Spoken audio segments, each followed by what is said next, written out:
Imagine you buy a home, and a year later, your job changes, your family situation changes, or you simply need to move cities. The comforting backup plan is simple. If you cannot sell, you will just rent it out. But that little word "just" is doing a lot of work. Renting out a home is not a pause button on a housing decision. It turns your house into a small business with debt, expenses, customers, legal rules, tax paperwork, and risk. This matters right now because more homeowners are looking at renting as a fallback when selling feels painful. Mortgage rates have made people reluctant to give up older loans, and in some markets, homes are taking longer to sell. That does not mean renting is a bad choice. It means the decision has to be tested like a business decision, not treated like an escape hatch. The common mistake is comparing one number to one number. The mortgage is $3,000. The house might rent for $3,000. So it feels like the tenant pays the mortgage and you keep the house. That sounds safe. But the mortgage payment is not the cost of owning a rental. It is only the most visible cost. A better question is this: after every real landlord expense, after the empty months, after repairs, after insurance changes, after management, after taxes, and after your time, is the property still worth keeping compared with selling or not buying in the first place? Let's start with the emotional reason this backup plan is so attractive. Selling a home can feel like admitting defeat. You might have paid closing costs when you bought it. You may have renovated it. You may believe it is worth more than buyers are offering. You may also hate the idea of giving up a low mortgage rate. Renting sounds like a way to keep your options open. Sometimes it is. A well-located home with a low fixed mortgage, strong rents, low maintenance, landlord-friendly rules, and a solid cash cushion can be a good long-term rental. But that is a very different sentence from, "If life changes, I will just rent it out." One is a planned investment. The other is a backup plan that may not have been priced correctly. To see the difference, think of selling costs first. Selling is expensive and visible. You may pay agent commissions, transfer taxes, repairs, concessions, staging, moving costs, and possibly mortgage payoff fees or other closing costs depending on your situation. If the market is soft, you may also accept a lower price than you hoped. That can hurt. But selling also has one powerful feature. It ends the exposure. Once the sale closes, you are no longer paying the mortgage, taxes, insurance, repairs, utilities between tenants, or surprise bills for that property. You may not like the check you receive, but the risk stops.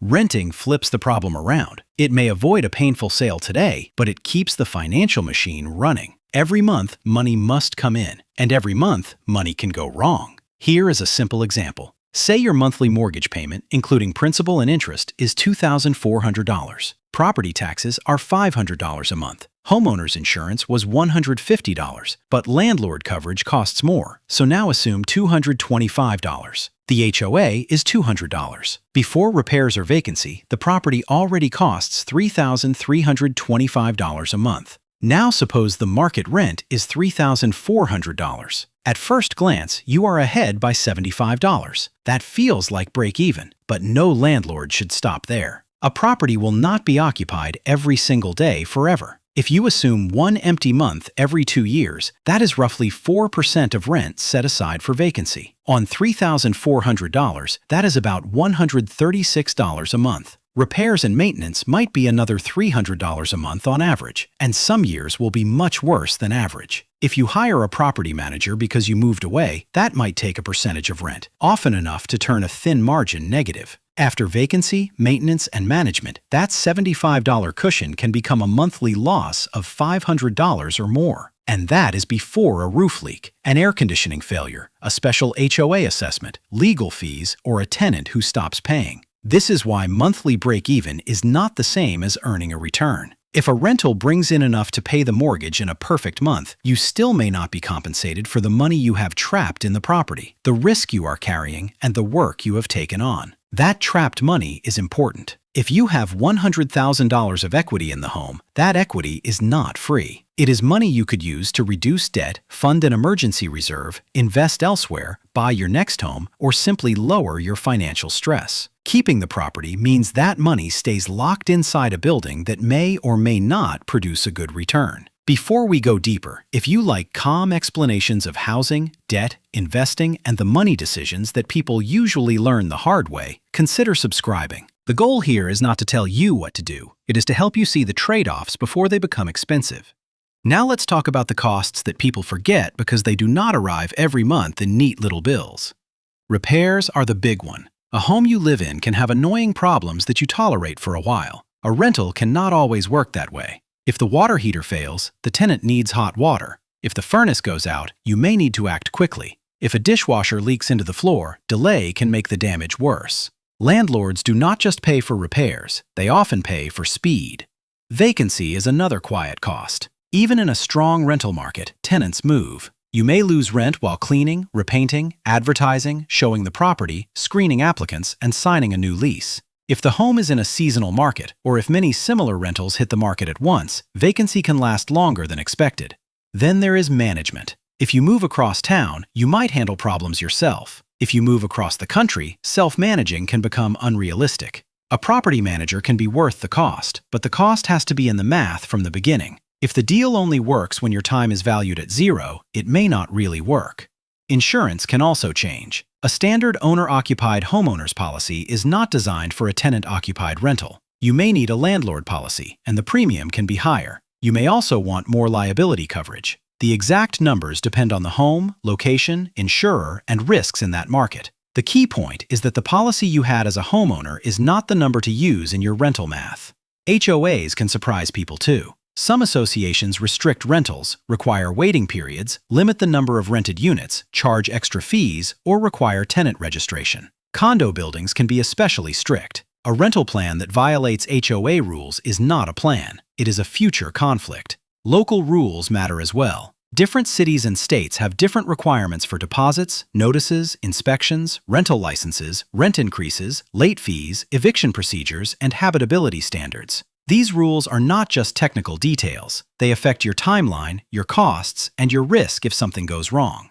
Tax treatment is another area where the simple version can mislead people. Rental income is generally taxable, but many rental expenses may be deductible. Depreciation can reduce taxable income on paper, but it can also create complications when you sell later. If the home used to be your primary residence, there may be capital gains rules that depend on how long you lived there, how long you rented it, and other details. This is not a reason to panic. It is a reason to talk with a qualified tax professional before assuming the tax outcome. The emotional side deserves a place in the math too. Being a landlord can mean getting a call during dinner about a leak. It can mean worrying about whether the tenant is taking care of the place. It can mean making expensive decisions for a home you no longer live near. It can also mean feeling stuck because selling later depends on market conditions, tenant timing, lease terms, and your own cash needs. A useful mental model is to separate the house you love from the rental business you would be buying. If a stranger offered you this exact property as an investment today, with the same mortgage, same rent, same taxes, same HOA, same repair risk, and same local rules, would you buy it?